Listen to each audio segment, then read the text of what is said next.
Hey guys, welcome to our podcast where we're going to talk about everything VR Esports related.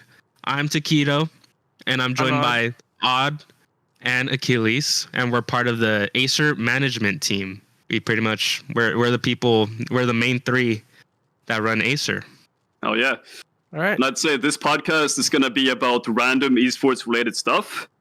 Both stuff related to Acer and also random questions that you guys can ask us after, along with random topics where we will bring in random guests.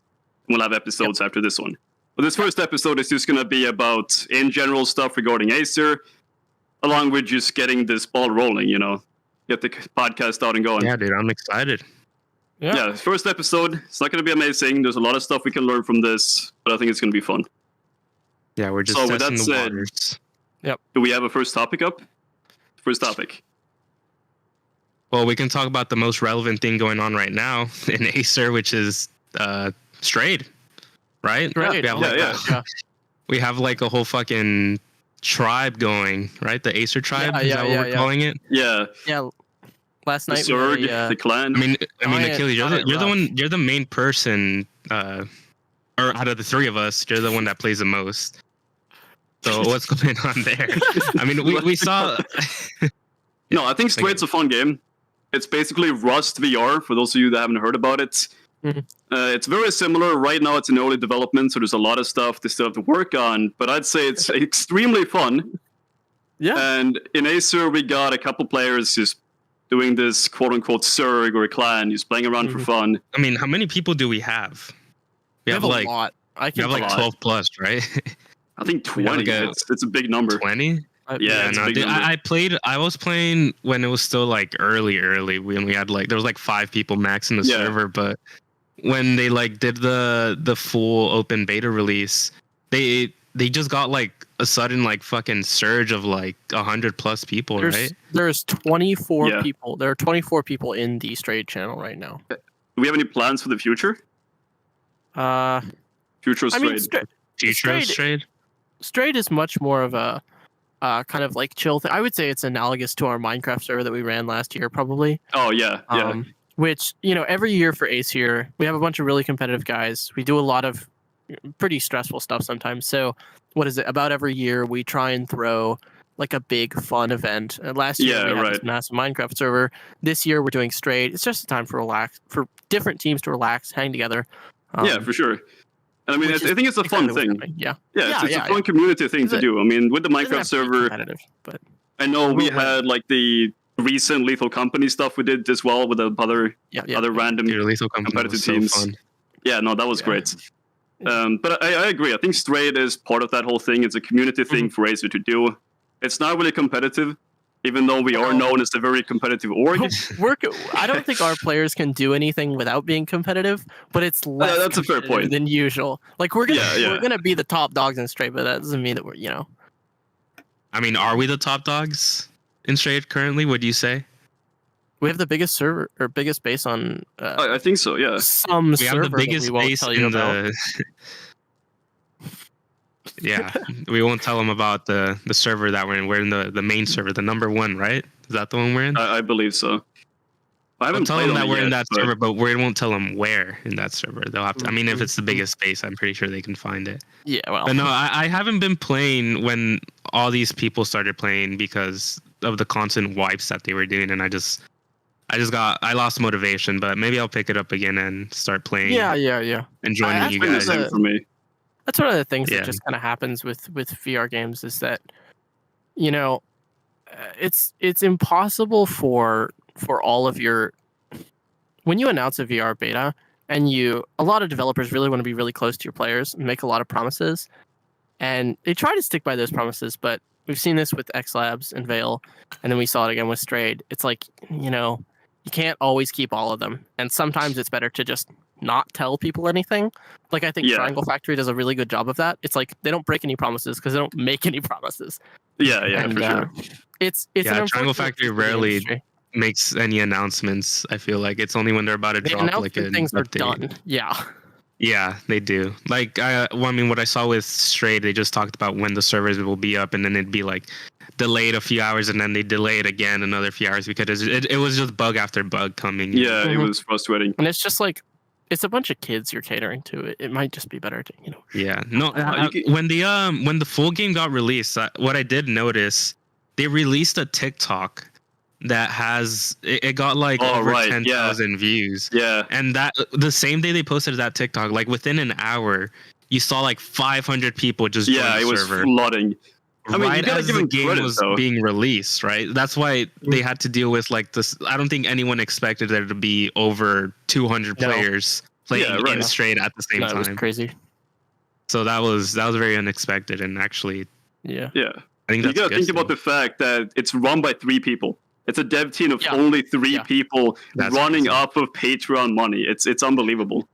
It's such a crazy project for you some friends to do together. Yeah, and it's still free to play right now because it's free to in play, free yeah. open You beta. can play it right now, just on Quest or PC. It's crossplay. And it's a great game. It has bugs. Don't get me Yeah. wrong, but it's a ton of fun. You find some games to play with, or some friends to play with. It's really quite good. Yeah, for sure. Yeah. Especially since it's like, I think that's it's like how Breachers got really popular as well. People they titled it as Rainbow Six Siege VR.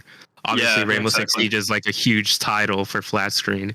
So a lot of people came in. They're like, "Oh, I want to play Rainbow Six Siege VR." Yeah, I mean, Right. it's just really smart. Especially Smart with advertisement. Christmas, like they're like everyone's just getting VRs and they see these games. Yeah. So I with mean, Stray, they're like, it's Rust VR. Rust has like a lot of players always playing it, so they're like, I mean, I wanna it's the play same the with VR. Veil. I mean, people say Veil is like the CS:GO, and you have X8 that's like the Valorant of VR. I mean, it's really smart. Yeah. It's good advertisement for sure. yeah, I think that's the direction that VR games seem to be going. They're just like Yeah. copying flat screen games, putting it into like they're just taking what's already popular and making it VR, and it's working pretty Yeah. well so far. Yeah, right. No. and, you always add a little bit of a VR touch to it. Some different stuff like, like I don't know, like knife, like throwing the knife. That would Yeah, not be throwing quite, the knife. quite possible. Yeah, no, it's really cool. I mean, yeah, at the end and of the we've day, only it's been VR. seeing the community grow, right? The community's Yeah, only yeah, been absolutely. growing, which is Do we wanna- it's what we want to see. We want to talk Keep seeing. about different communities and different VR games, like Oh God. like your Veil versus Which VR or game Hybrid. has the there's worst community? So let's talk about Okay, that. no, that's a fun one. That's a fun topic. which which community is the I mean, worst? we discussed this recently, right, Odd? We talked about the Hyperdash community. I mean, No, I'd say it's not the worst, but it's definitely not the the most interesting. it's yeah, I would say Yeah, that for sure, because yeah. it's like imagine if all of the breachers kids that say all that nasty stuff, they grew up and they became really subtle and really good at shit talking you in different adult ways. Very That's passive Hyperdash, aggressive. Yeah, yeah. Very passive aggressive. And so it appears like there's less toxicity, but I would say it just looks like that. I would say that the Right. breachers community, Yeah. okay, for newcomers, Hyperdash is definitely less toxic. But once you get into it, I would say that they're probably When you Not get to the higher similar? levels, you start noticing the scheming that every team noticing usually starts to there's do. oh, Achilles, you just took a We're good. Yeah, the stuff behind the scenes. No, I agree. I mean, I know Yeah. when I started Mhm. playing it, after I played Rec Room, I got into Hyperdash, and I was like, damn, Oh. these people are so mature. I love these and then guys. you learn. And then then I you got learn. better. I got on a better team, and then I started finding out what happened behind the scenes, all the toxicity and stuff. And the public facing communities, Hyperdash is definitely better. It's definitely Yeah, brand, for sure. more brand friendly than something like Breachers, or I think Veil is kind of halfway between Hyperdash, Breachers, Veil is kind of Veil community. I is think also so, really too. weird, but that's more of a topic for you guys. Well, I think Veil. I mean, when you have a community with a lot of people, right? Obviously, it's going to be a little bit more chaotic. Like Breachers has probably the most Quest players, right?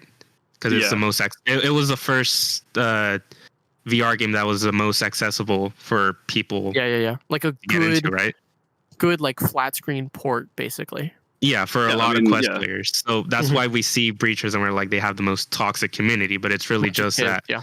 yeah. they just have a lot of players. Veil has, I mean, I hate to say it, it's not as active as No. those other games yet, or at least right now, right? Yeah, even Hyperdash is So been out it's a for- little bit more calm, I'd say. Yeah.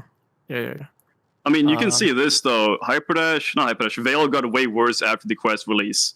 So I mean, it's definitely tied to the younger audience playing the game. Mm-hmm. It's getting there. Like Breachers. I mean, Hyperdash is the same, right? They released Hyperdash for free. Maintained its culture, which is really strange. But well, the league maintained its culture. Yeah, not like pubs and stuff like that. The public server, no, not so much. But it's crazy when you go into the league and then you see like a kid shit posting in like most other servers. Like the moderators don't do anything, but there will people will just like ignore them, and it's like, you're not funny here. It's like people don't like you here, and so they just stop and they leave, and it's weird because in any other community you'd have like 6 degenerates that are like, oh, it's really funny, and then in the Hyperdash community people just. Would you say that the Hyperdash community has the most mature kids? Like the most mature young players, because they really kind of learn from everyone else around. They have a lot of really good role models. There are so many. Yeah, I was gonna say that really the coaches, or I guess really the Hyperdash coaches, are very like. It's hard manipulative. To be an immature kid, Is that a good word? Is that a good thing to say about them? In context, maybe. Out of context, probably not. They're good at influencing. We'll say that they're really. Yeah, they're very good influencers. Very.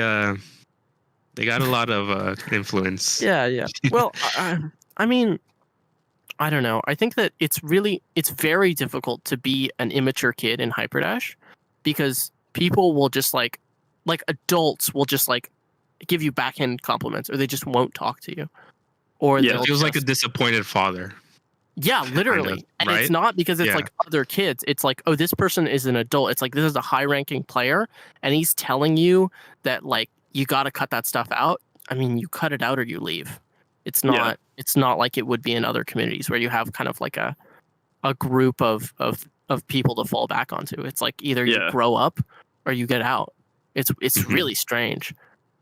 But that doesn't mean it's not toxic. When you get to the top, the shenanigans there get. Yeah, they get out of hand. It's bad. Then there's the other game. There's Rec Room. I don't know if you want to talk about that one. Talk about that one. That's its own fucking. That's its own world. That's its own completely separate thing. I mean, that's like a lifestyle for some people. Right. I can say this from my experience doing this type of stuff. If you talk about Rec Room to any other org leaders or sponsorships, they deny you instantly. Like, it's such a frowned upon community. Like, no one likes Rec Room. And I understand why. I mean, the league part of it, right? That's the part we're talking about. Not like the actual like millions of players that are playing the game normally for like the custom lobbies. We're talking about like the actual leagues, like the laser tag league, the paintball league, the mods, maybe. The dodgeball league, the admins of those leagues. Yeah. Like those are the people. Yeah, those are the people that are a whole different breed, because they it's like they get out of school, they look forward to just getting into VR and living their second life in there. Yeah, I mean, it's a way to escape reality, right? It's totally what those people do. Yeah, that's like, it's more catered towards that audience. Yeah, I'd say so. Right, they have everything set up.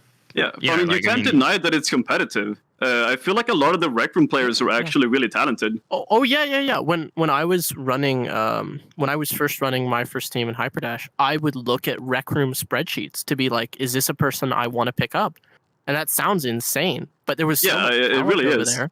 There was so much talent over there. It was like easy pickings. It's like, if you're good at Rec Room, you're probably going to be good at Hyperdash, and I may as well kind of try and bring you in and be like, hey, man, I'll give you some. I mean, I think it's crazy, because right now, half of our Veil team in Acer is Rec Room players.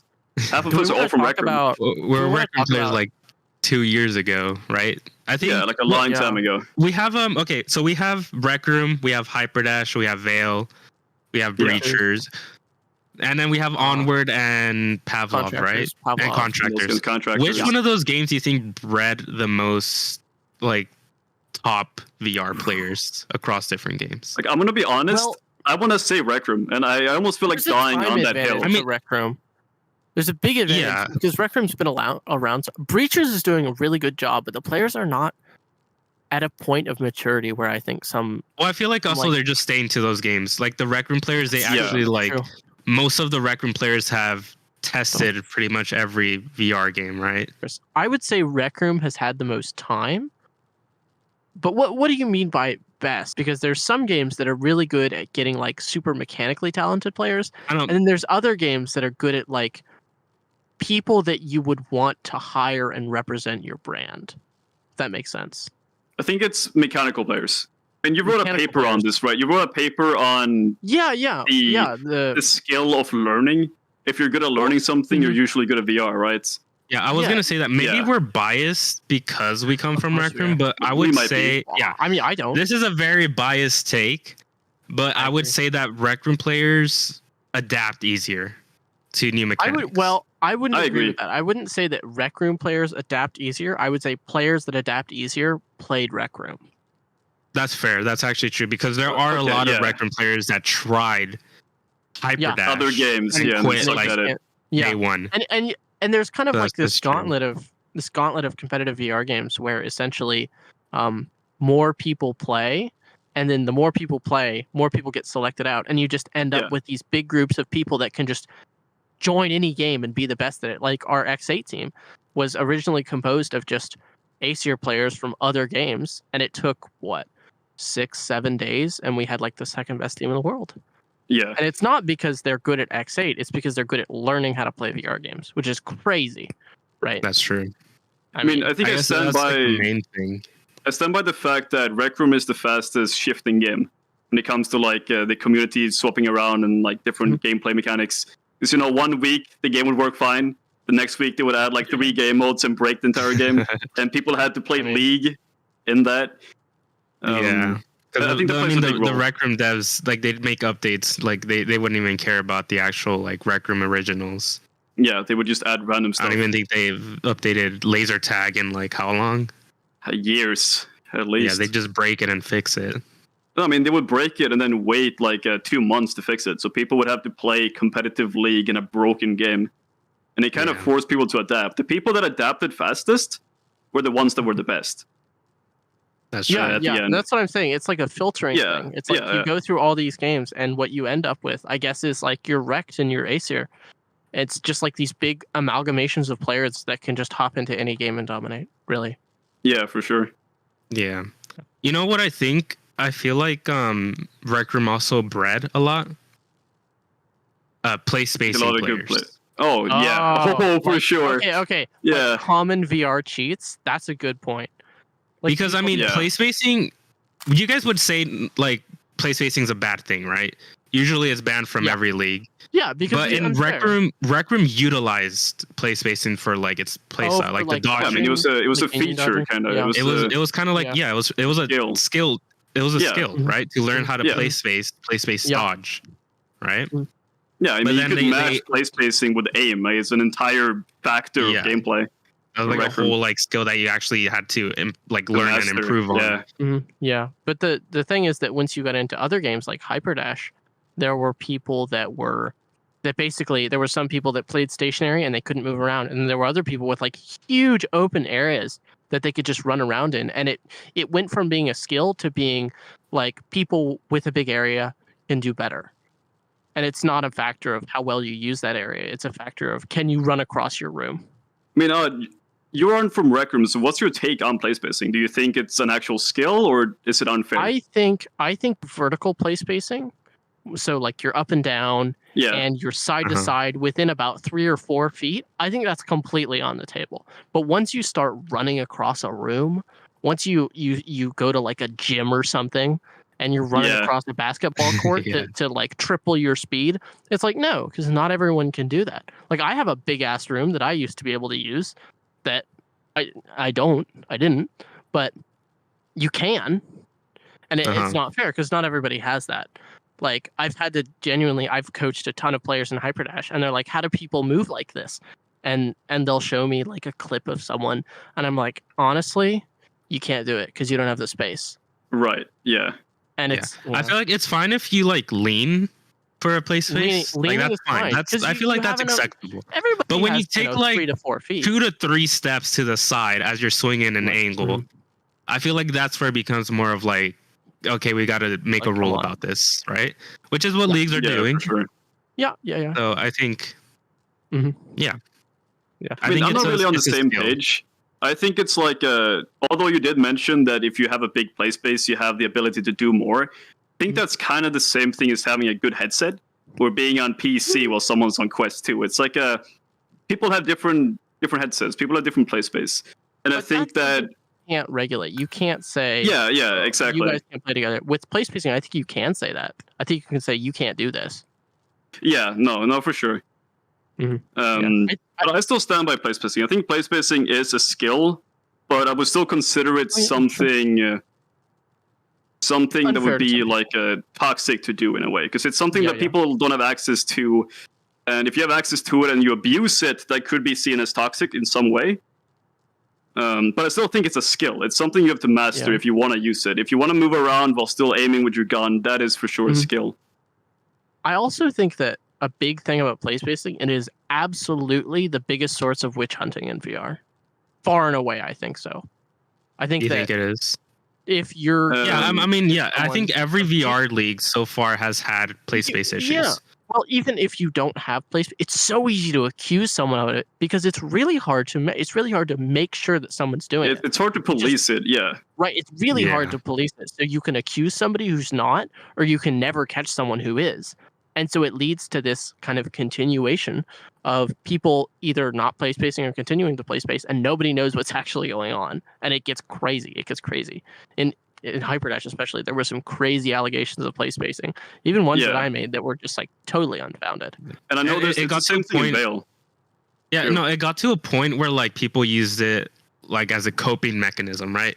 They'd lose to a team, and their excuse was always like, "Oh, well, the whole team plays space. They play space. That's the only reason they're good is because they play space, right?" I feel like that was like the main excuse every time a team lost to another team, right? It's like, oh, they're full of play spacers and Veil. They're cheating. In Hyperdash, like I remember it was bigger. Quite as much. And I never really noticed play spacing in Hyperdash, to be honest. Because it doesn't matter. You can play space all day long, and it gives you like a 5% advantage, maybe, if you're already a top player. It's so fast paced. Yeah. It's so fast paced. Exactly. It's like dashing and jumping around. It's like. But Breachers for sure, because that game is so slow. Like, play spacing across your room can make the entire difference in a 1v1, rather than not doing it. Definitely. So it definitely depends on the game. Because in Rec Room, I do think it should have been allowed, because it wasn't really that overpowered. Like, anyone can do it, and it was a core mechanic of the game. But Breachers, it's such a slow game. If you're slowly crouching up and then jumping across your room to swing someone, it's like positioning, movement, and aim and shooting. It's like that's what you've got to do. And if you can accentuate one of those, you get a huge advantage. Whereas in Hyperdash, there's like a trillion different things that you have to worry about. Yeah. And so moving a little faster doesn't quite matter as much. Yeah, and the thing I hate about it is that it's so hard to police, as you said before. I mean, we got in Veil, we have teams that accuse each other for play spacing, and you can look at these clips, and sometimes it's someone simply leaning, and that's accused as play spacing. Well, other times really it's someone running across the room. And from a distance, these kind of look like the same thing. It's really hard to tell apart what's allowed and what isn't allowed. Are you allowed to move 3 feet in real life? Are you allowed to move 4? Or like, where does the line go? Yeah, for sure. Yeah. We need like a universal set of rules, right? Yeah, I think so too. Well, I mean, it depends on the game. I think the developers really there needs to be a point where they just say, okay, this is your top speed. Like Breachers does it very well. They have Triangle Factory definitely learned. Triangle Factory developed both Hyperdash and Breachers. And I think they learned from Hyperdash that, because while play spacing wasn't a big issue, a lot of people talked about it all the time, like constantly. And so, I mean, I think that they learned that it's like, okay, if you're going over a certain speed or you're like leaning this much, we're just going to drag your body with you. Or like we're gonna like drag. Yeah, that's a good fix. I think that's a good fix. Having a max speed. More games need to implement it, like out of the gate. It's like this is not a super hard to implement thing, and it prevents the number one source of discussion problems in VR. For competitive play, I would say. Yeah, but I feel like if it doesn't start off with issues, like let's say a new game comes out and they already have play spacing fixed, right? You can't play spaces. It'll still be something that people will bring up, right? They'll still be like, yeah, he's even if it's For sure. impossible. Like Yeah. I said, it's a coping mechanism Yeah. at this point Oh, where yeah. people just Oh, yeah. need. There's so many excuses people can make, and place spacing is one of like the main big ones. Yeah. It's getting ridiculous, to be honest. I mean, I feel like you can tie that to ping as well. Ping is the other biggest thing that people complain about. boy. And I have a lot of experience with it myself. Here we go. Here's the thing. I'm the only European player in Acer, and it is awful. We Europeans. No, I'm kidding. Yeah, no, Acer hates Europeans. No, the thing is, when I play Breachers, they have a netcode that is based on prioritizing players with low ping. Meaning that if you have high ping, your interactions just don't count. You can kill someone and then they don't die on your screen. While in Veil, everything you do actually counts, but it's delayed. And I think that those completely unique ways of solving the ping issue in different games are slightly problematic. I don't really know which one we should be using. I don't know if we should be allowing Breachers players to have high ping.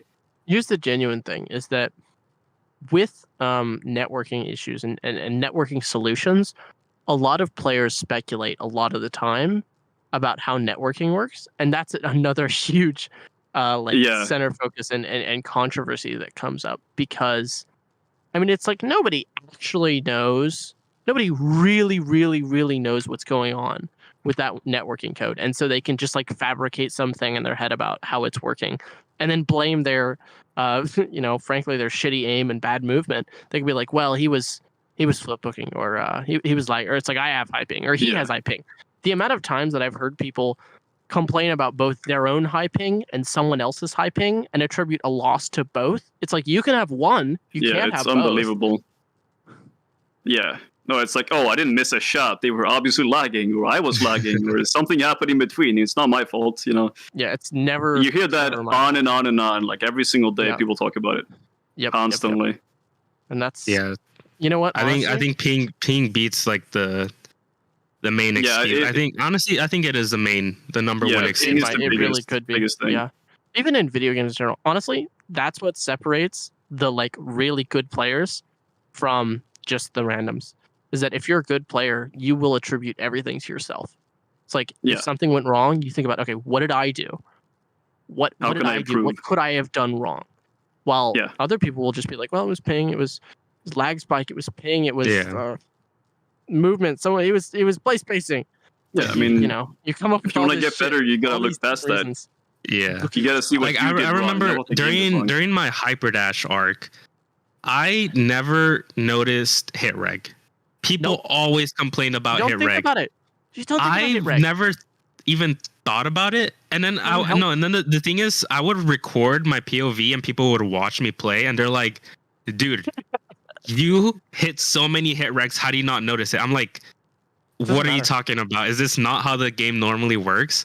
But apparently, I hit so many blanks, but I never noticed it because it's not something I focus on. But people mention to me. Yeah, if you focus on it, you'll give up. I never really understood it. To this day, I play and I don't notice hit reg, but people say that it's all I ever hit is hit reg. Which, if you don't know, hit reg is when you hit someone and the shot just doesn't register. Mm-hmm. Yeah. So it like sparks is what happens in hyperdash, which is for me it's the other way around. I never stop complaining. I think Odd knows that. It's on his team. Yeah. Geez. But shout out to the hyperdash arc. Hyperdash arc. Rest in peace. Yeah. BG's. It was fun though. Yeah, absolutely. League's dying. I think is the league dying? I feel like it's really weird. No. It's really strange. It's at a stable point. It's not at its highest peak from what it was, but it's not. Honestly, I don't know what's going on with Hyperdash. I mean, we were all on what I would call big three teams. There were basically three teams that would dominate every other team far and away, and they would kind of fight amongst themselves. There was D, and then there was TMNM, and then there was ARC. And I was captain of ARC. He was on ARC. He was on TMNM. And the thing with these teams is that when we played, the rest of the league, like, we didn't even really. Oh, what the fuck? Oh. Yep. Anyways, now that we're back after Odd's brief crash, the third time so far in this podcast. Second time. Anyway, so we were discussing the Hyperdash League's activity, right? How live is Hyperdash right now? Well, as I said before, it basically, when we played, there were the big three teams, these top three teams that kind of only focused on ourselves, and the rest of the league, the commissioner in the league did not really like us because we hoarded all the talent, we hoarded all the money. And essentially what happened is that we paid attention to the other two teams and we did not care about the rest of the league. But now that I'm not on one of those teams, I'm looking at the rest of it and I'm like, wow, these teams there's a ton of really active players, there's a ton of really active teams outside of the big three. And when those three teams, or at least two of them, are dead, one of them is like kind of off doing other things. Determined, they're in Vale right now. We all kind of thought like, oh, the game is dead because we're not playing anymore. And that's just not right. It's like there's like a crazy number of other active players who are enjoying the game and even willing to, like, people still willing to pay for lessons and people willing to have coaches for their teams and recruiting new people. And there's still like banners in the games. And while the developers have kind of like half abandoned the game, I would say that it's more alive than Vale at the very least. Yeah, no, I think it is. No, well, what Dash League has the most active, the most active player base are European, right? They have like the most active European players. Out I would say different leagues. Yeah, the most out of active like every single VR league, most of them Yeah. are playing Hyperdash. Yeah. At least from what I saw, right? Like I more think than the half the teams are European. The question depends on if you want to measure activity in skill or in player base. In player, Because I think that I would say yeah, in medium skilled player base. Yeah, I mean exactly. But with Orc and Hyperdash TMNM kinda goes gone, like this. with Orc, TMNM, and Determined gone, I would personally say that the average player in Hyperdash is worse now because of Yeah, how I would agree dominant with those that. teams were. But The when it comes to community is player worse. base, there's so many people. There's even more than when we played. It just keeps on growing and growing. Like And when they we got a saw bigger and bigger prize a pool. recent screenshot that Dest, right? He's Oh my considered gosh. probably one of like the best The best Hyperdash players.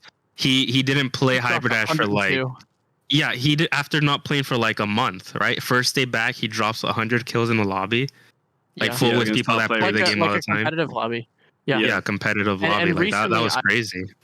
Yeah, that's great. But also you have to think on the other side. It's like a couple days ago, I think like 3 or 4 days ago, I posted a video about just like a live commentary, and I thought it would not do very well, but it's gotten like quite a few. It's gotten like probably 150 or so views at this point from like a really small community, from like competitive players.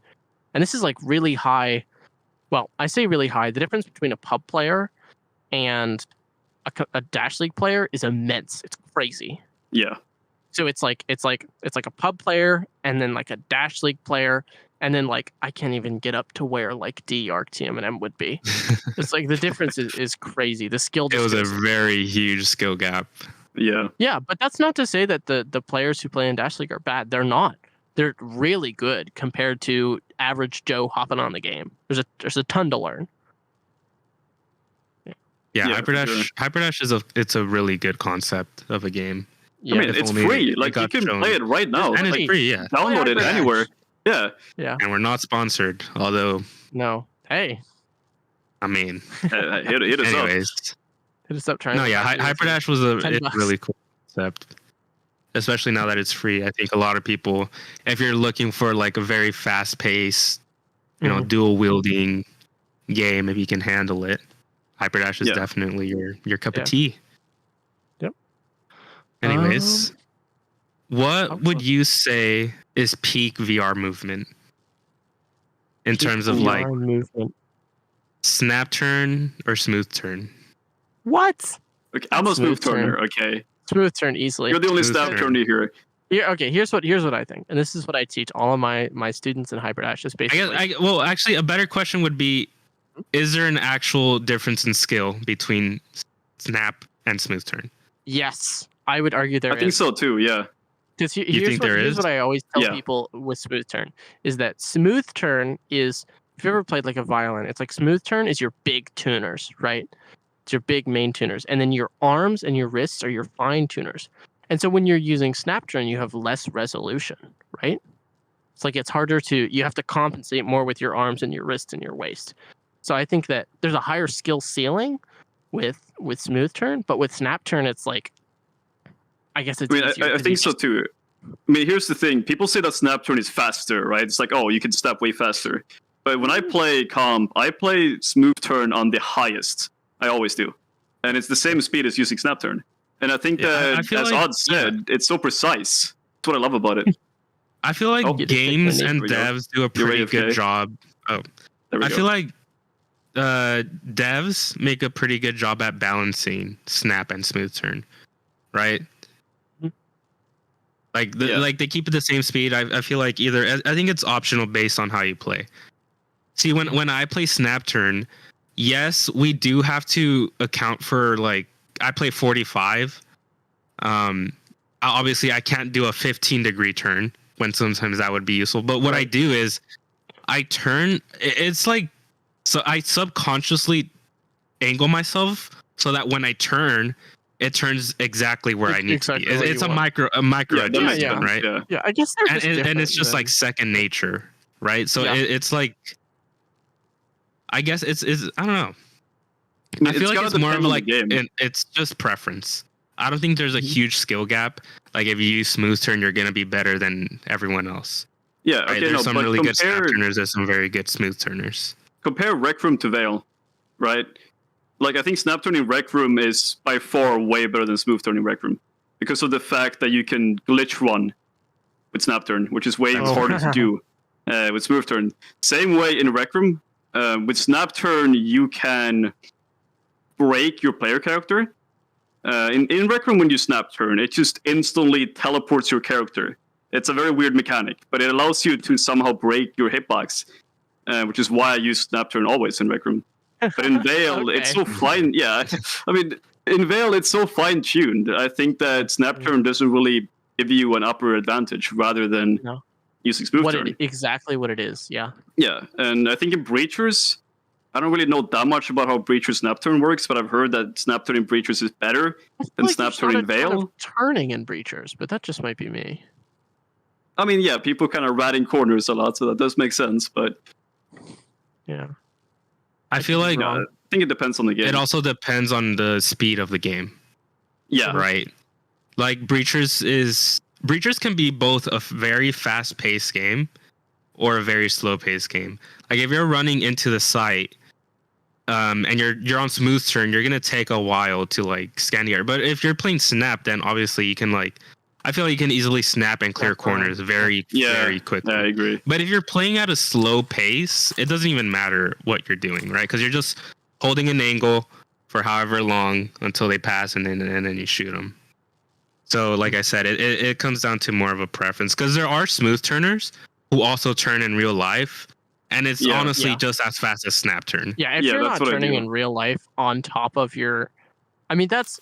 A lot of people talk about VR games like they're just video games, and honestly, that is the biggest way that you can cap your skill. You have to think about the biomechanics of, especially in Hyperdash, where you're forced to turn around a lot. It's like, stop thinking about it like Overwatch. Think about it like tennis. It's like, you have to move your waist, you have to move your arms and your wrists and all of that, because if you don't, you're not going to be able to move as fast or as accurately. So I think the verdict between snap turn and smooth turn is that if you're using either of them without using the rest of your body, you're doing it wrong. Yeah. No, that's why I love VR. I love VR so much for that, because it brings an entire level when it comes to movement. But in PC, you got your mouse, you got your screen, and you're moving stuff around, you're shooting things. But in VR, it's 3-dimensional. You can move in real life. You can move your hands. A gun has 2 joints. You can move your right hand, your left hand. You can look left, right, up, down. You can play space around. I think it's so unique. It's a whole different type of gameplay. Yeah, that's fair. But what I have seen people make an excuse about VR games, or I guess a downside of VR games. There's only so much you can do with your hands. I feel like on mouse and keyboard, you can do a lot more, right? You have a whole keyboard of buttons to push to add things to do. So someone argued is... Don't mention it, because people are going to clown me for it. But it's going to be cut anyways, so it'll... Yeah, it's going to be cut. Okay, anyways, we're going to have to add a fucking crash counter for Odd over here. But we were talking about the difference between mouse and keyboard and VR controllers and like And how many options you have, right? yeah, I think that mouse and keyboard technically does have more options, but honestly, with VR, your hands can move anywhere, and I think a great implementation of this is in X8 with their ability selection. For those of you who haven't played X8, basically the way that you select ability is that you hit a button and then you do like a magic spell, and then it spawns, like a gun or something.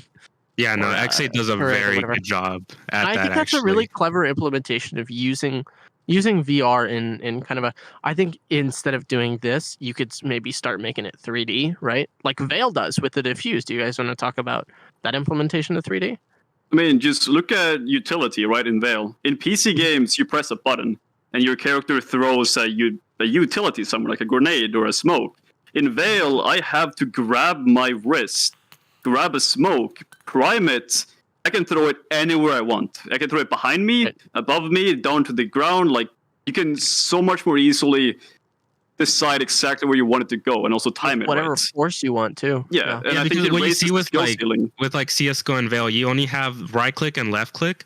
When right click is more of like a short throw, a short little toss, and left click is like a far toss. But it's still like you have more of like a, I don't know, how do you say it? More options, but more factors, kind of. You have more factors in VR. You can more resolution. Throw it more specifically, right? Yeah. You have a more specific, like, you have more range, right? You have way more range. Yeah, for sure. I mean, in VR, not just range of actual like distance. I mean, just you can choose to like fucking dice roll it on the floor if you want, or just launch it across the map, right? Fucking Clev, yeah. Yeah, I mean, like Clev. No, but just look at Veil. In Veil, the frag grenade is a weapon. It's not a utility that you throw around to distract some people, do some damage. It's an actual weapon because of how accurately you can throw it across the map, grenade certain areas. I mean, it's so much fun. It's impressive. Oh my god! Oh my god! Speaking of actual implementations of weapons, the knife is now like. I mean, I'm not super into the Veil scene, but what do you guys think them changing the knife to throwable does? I think it's fun. I feel like, it made it very fun. Like, you always catch me grabbing the knife and throwing it at my teammates. Yeah, right? Exactly.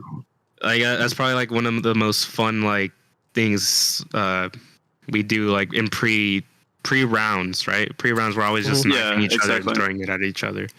And I mean, compare that to CS:GO, right? In CS:GO, you have your knife in your hand, you can inspect it with a button, But in Veil, you have the actual knife in your hand.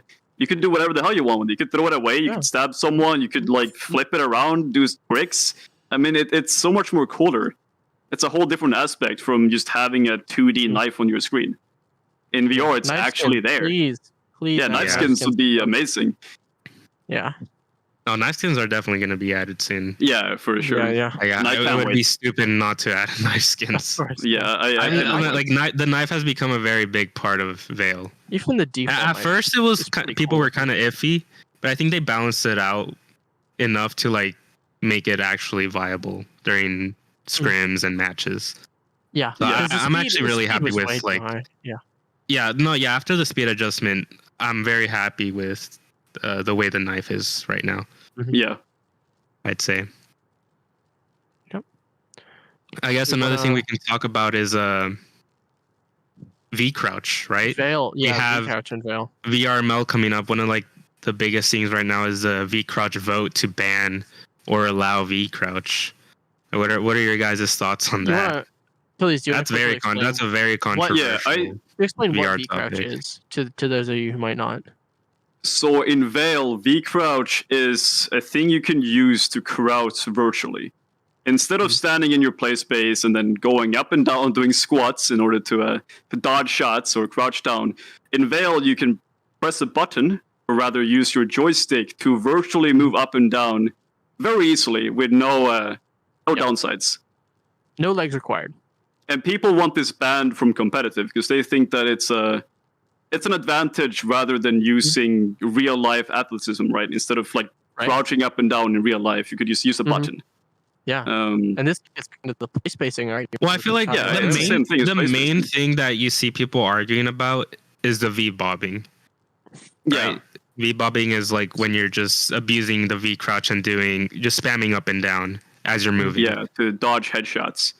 But I honestly don't see that as an issue anymore after because if you do it fast enough, it slows down a lot now, at least for Veil. Yeah, right? A bit at least, yeah. So I don't really very see it torn as that big on the of whole an thing. issue. Yeah, it's very like, I don't know, it's a very niche topic.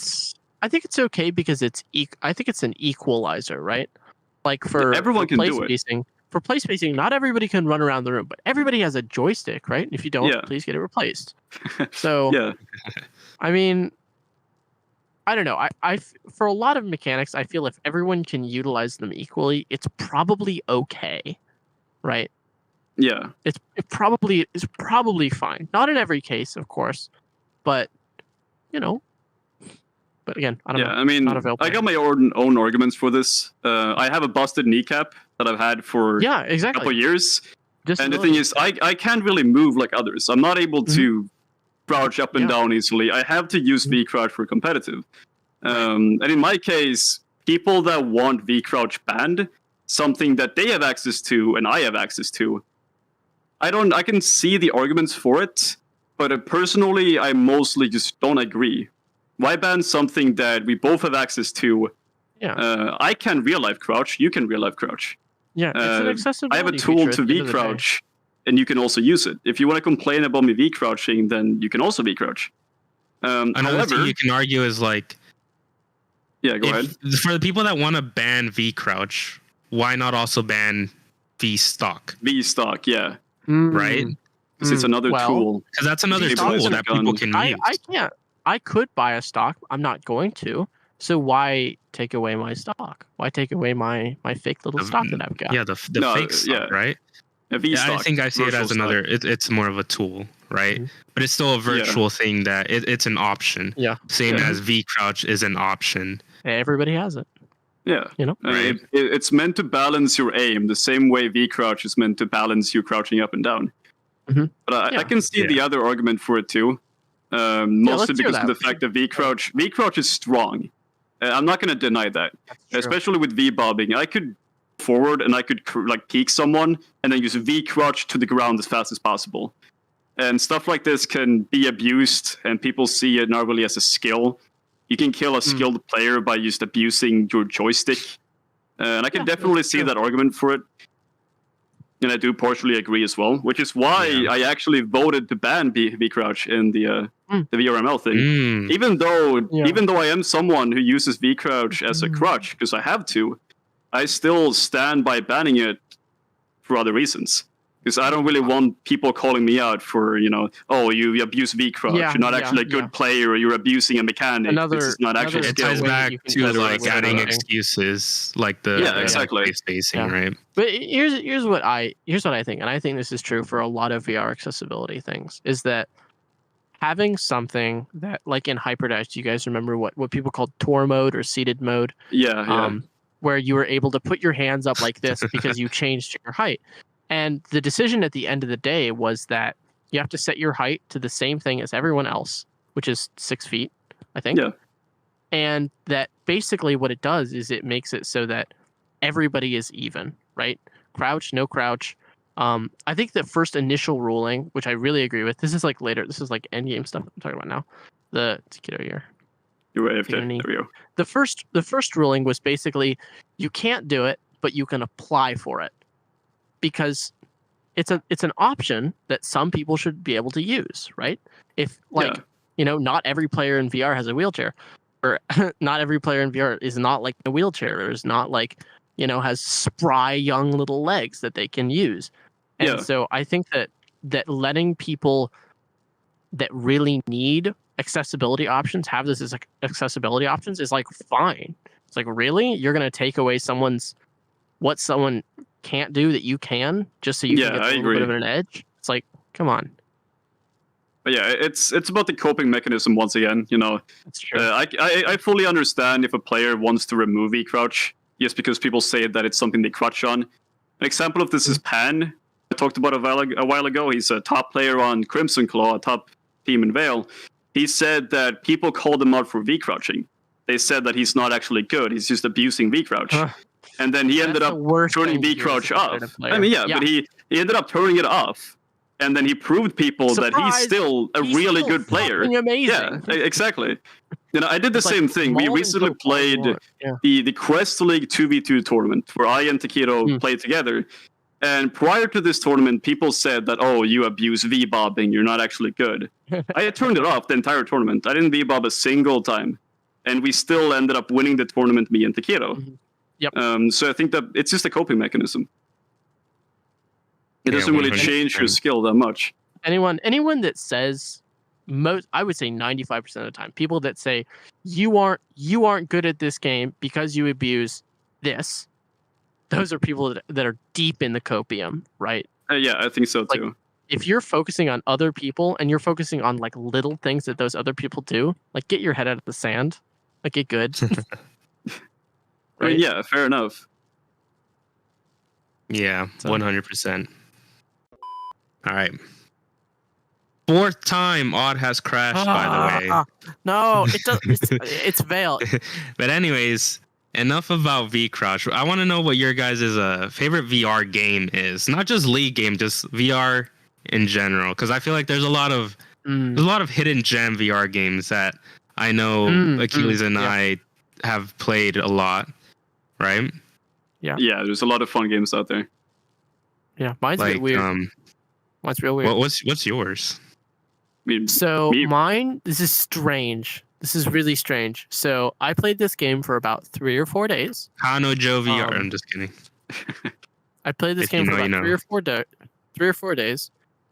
And it was probably the most wild and VR specific experience I've ever had. For those of you who know exactly what this is, this game is called The Underpresents.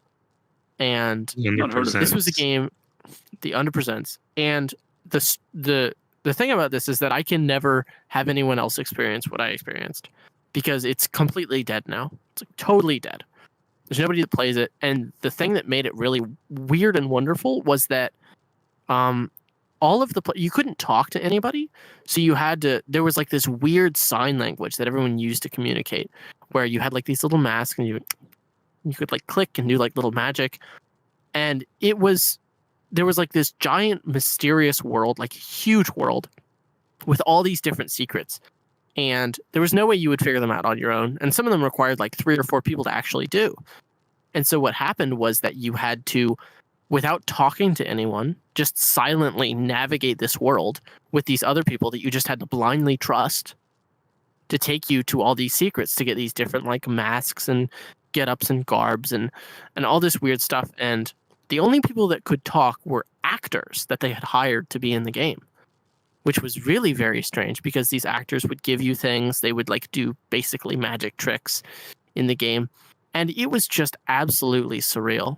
Kid, are you eating the wall there? Yeah, I've never heard of it. It was really strange. And the worst thing is that no one else can ever experience what I experienced in that game because it's totally dead. There's nobody else that plays it. When I went, there were like 15 people there that were all, I mean, it's like interacting with like it's like interacting with aliens because you can't talk to them. They can't talk to you. You don't know what they're trying to get you. They try and get you to follow them and they try and instruct you to do all these different things. And it's just... Hey, go ahead. Fuck. You were saying? Really weird. It's a crazy game.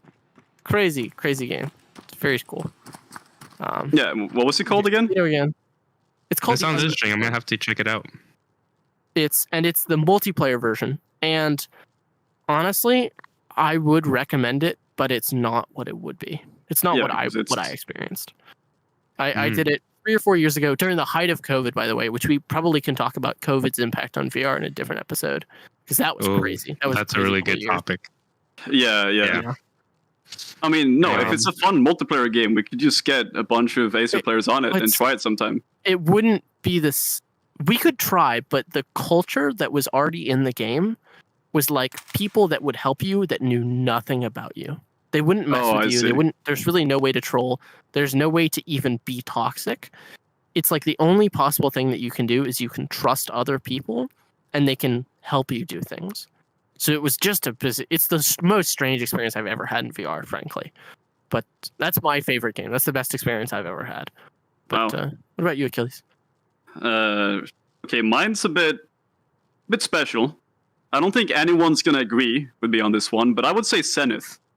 And although that game You know is, I completely understand that. yeah, that game was a flop, and I can't say otherwise. I mean, if you look at the game a week after release, it was sad. I mean, you had millions of dollars all poured into this game, and then it sucked, right?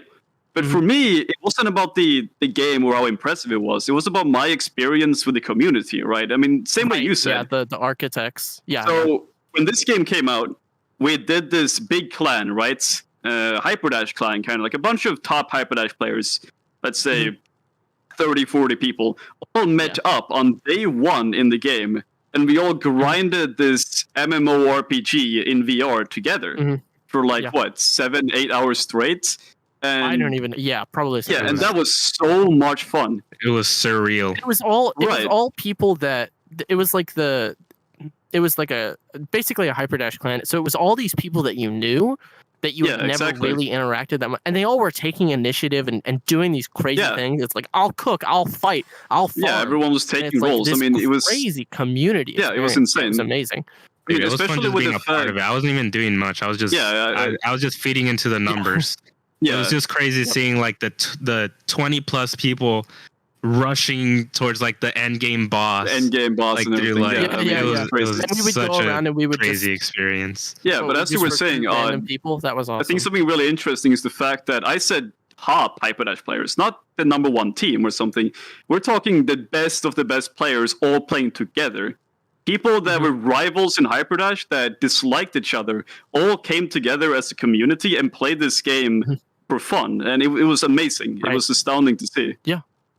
And even though it only lasted for a few couple of days, that's definitely one of the most times I've had in VR. I would say so. What about you, Takedo? My game is it's similar to Zenith. It's a much older-ish VR game. I'd say it peaked at in 2018. It's called Orbis. I want to say Orbis VR. God, Orbis. I know about that. Have you heard of that? Orbis VR, Orbis Reborn, Orbis VR Reborn, something like that. Honestly, I don't really remember the name, but it was like it was an MMORPG similar to Zenith, but there was only one thing in that game that actually made it worth playing, because there's different classes, right? There was like a gunslinger class, or there was like an archer class, a sword class. But the one class that made it like such an interesting game, like a game that I didn't see any VR game ever do, was like a mage class, right? That had like you had a wand, and you would have to like create patterns to like cast spells. I remember. Yeah, kind of like X8, but you had to I think you had to go around finding pages. And each page, pages of like books with spells, and it would show you a pattern that you have to follow with the stick, and you draw like in the air, and it would cast a spell. And I remember I would look up videos on YouTube, and I would search up like quick spells, right? So it'd be like the spell would look like a completely different symbol than what you actually do, but it makes the same spell because people found like a glitch around it or something. I don't know, like a shortcut. So essentially what you made was like a kind of like a lowercase b with but a triangle at the bottom. And you can just like get really good at spamming that, and it just shoot rapid fire fireballs at like everything. You could be like level 1 and beat like high level enemies just because you were spamming that same was fireball. there no like mana count? No, like that? I don't remember there being any. I don't know. It was 2018. I forgot. I just remember I sat there like for an hour just learning the pattern, the pattern, just you're over and over again. This game was basically wizards running around with full auto machine guns, just blasting everything. And there's a PvP. There was PvP in it, so you'd get like in PvP where you just see like a mage with like crazy armor go up to you, just spam like it didn't even look like it looked like he was just going up and down, right? Because like the bit rate, it was like he'd be flip booking, he'd be like lagging, You're just rubber banding everybody. He's shooting like 50 fireballs at you at the same time. So it was like the craziest thing. But it was a pretty fun game. Like at the time, you know, it was one of a kind since it was like still early VR games. The thing about all of this that I'm noticing is that for all of our games, they're all pretty much like, I don't know so much about Taquitos, but they're like community-ish games, right? Like you were MMORPG, you're MMORPG, and I was this like weird community. And I think that, you can tell me if I'm wrong here, Achilles, but I feel like that's the experience we're trying to create when we throw these Minecraft servers or these. Exactly, yeah. Yes, because that's the thing. Players don't have that experience. They haven't been around. They got their Quest 2 last year, and they don't have that kind of experience with like a big crazy community. And I mean, how can we not share that, right? Yeah, I mean, the thing is, I'd say for anyone who's even listening or watching this, almost everyone I know that play VR, their best memories in VR aren't with a game; it's with the community. It's not in the game that they spent 4 years playing competitively. I mean, that was fun, sure, but that's not my favorite memory.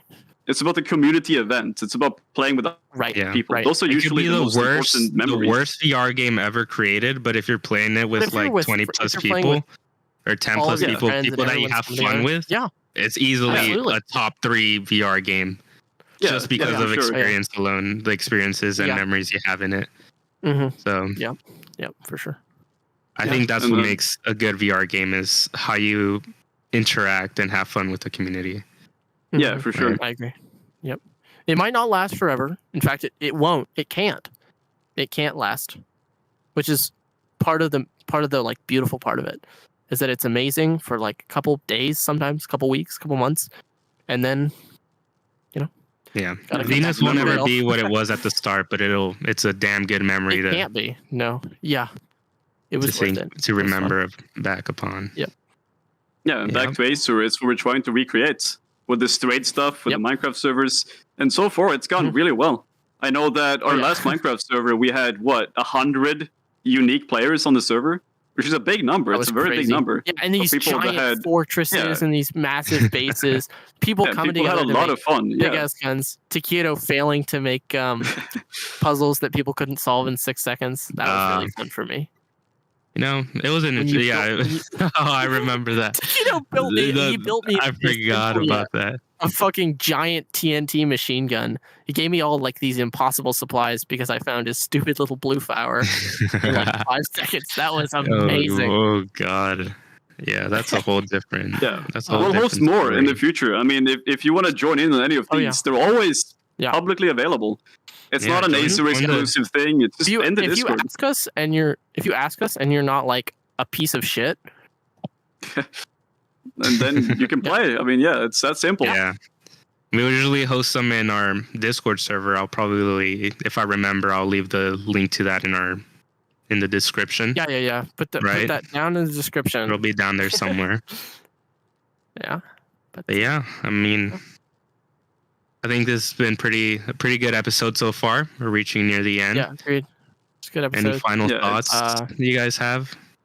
Everything you have to say is just, it's the first episode. There's a lot of things that can be improved on, for sure. Comment. We have never done this before. Next. If we get any comments, please comment any topics, questions you have for us. We can answer.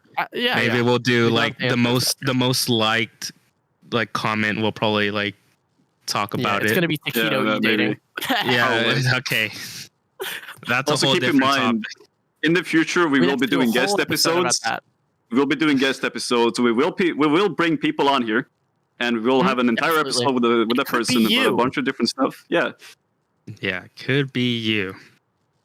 Could be you. If that's where the camera is. I don't know where the camera is. It's somewhere over here. The camera's there. I have like a little marker. It's right there. Yeah. Or I look like an idiot. But anyway, thank you guys so much for watching. Hopefully this was somewhat entertaining for you. It was pretty entertaining for us, I know for sure. It was fun. No, yeah, it's really good. It's a really good source of information, I'd say. Yeah. And we've all been doing this. I've been doing this, God, like 4 or 5 years now. I think you guys have been doing it longer than me. Yeah. Oh, dude. I started 6 playing years VR in VR. 2017. So it's good to be able to share some of this stuff. Yeah, for sure. But, anyway. Yeah. Okay. Great. Thank you guys so much That's for watching. about it. Yeah. And we'll see you next week. Bye-bye. Okay, are we done? We're done. Let's go. I missed. You keep that in.